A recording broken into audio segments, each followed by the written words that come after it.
యెహోవా నా ప్రార్థన ఆలకింపు, నా మొర్రె నీ యొద్దకు చేరనిమ్ము. నా కష్టదినమున నాకు విముఖుడవై ఉండకుము, నాకు చెవియొగ్గుము. నేను మొరలిడునాడు త్వరపడి నాకుత్తరమిమ్ము. పొగ ఎగిరిపోవునట్లుగా నా దినములు తరిగిపోవుచున్నవి, పొయ్యిలోనిది కాలిపోయినట్లు నా ఎముకలు కాలిపోయి ఉన్నవి. ఎండ దెబ్బకు వాడిన గడ్డి వలె నా హృదయము వాడిపోయి ఉన్నది. భోజనము చేయుటకే నేను మరచిపోవుచున్నాను. నా మూగుల శబ్దము వలన నా ఎముకలు నా దేహమునకు అంటుకొని పోయినవి. నేను అడవిలోని గూడబాతును పోలి ఉన్నాను, పాడైన స్థలములలోని పగిడి కంటె వలెనున్నాను. రాత్రి మెలకువగా నుండి ఇంటి మీద ఒంటిగానున్న పిచ్చుక వలెనున్నాను. దినమెల్ల నా శత్రువులు నన్ను నిందించుచున్నారు, నా మీద వెర్కి కోపము గలవారు నా పేరు చెప్పి శపింతురు. నీ కోపాగ్నిని బట్టియు నీ ఆగ్రహమును బట్టియు బూడిదెను ఆహారముగా భుజించుచున్నాను. నా పానీయముతో కన్నీళ్లు కలుపుకొనుచున్నాను, నీవు నన్ను పైకెత్తి పారవేసి ఉన్నావు. నా దినములు సాగిపోయిన నీడను పోలి ఉన్నవి, గడ్డి వలె నేను వాడి ఉన్నాను.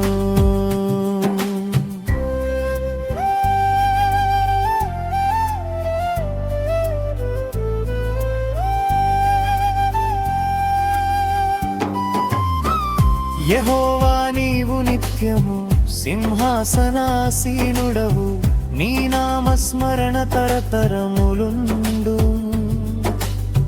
నీవు లేచి సియోను కరుణించెదవు, దాని మీద దయచూపుటకు కాలము వచ్చెను, నిర్ణయ కాలమే వచ్చెను.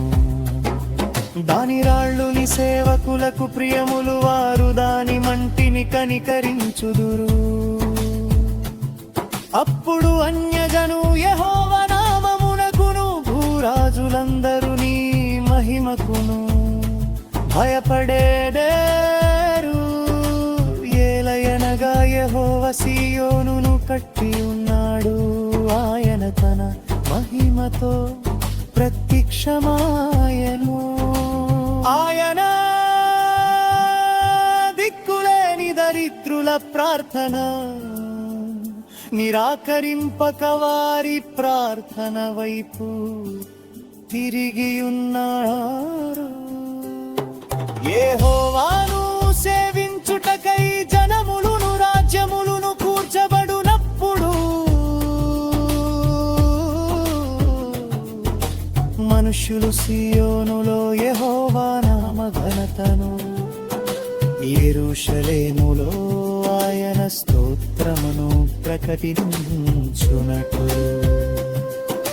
చెరసాలలో ఉన్న వారి మూల్గులను వినుటకును, చావునకు విడిపింపబడిన వారిని విడిపించుటకును, ఆయన తన ఉన్నతమైన పరిశుద్ధాలయము నుండి వంగి చూచెననియు ఆకాశముంది, భూమి దృష్టించెననియు వచ్చు తరము తెలిసి కొనునట్లుగా ఇది వ్రాడబడవలెను. సృజింపబడబోవు జనము యెహోవాను స్తుతించును. నేను ప్రయాణము చేయుచుండగా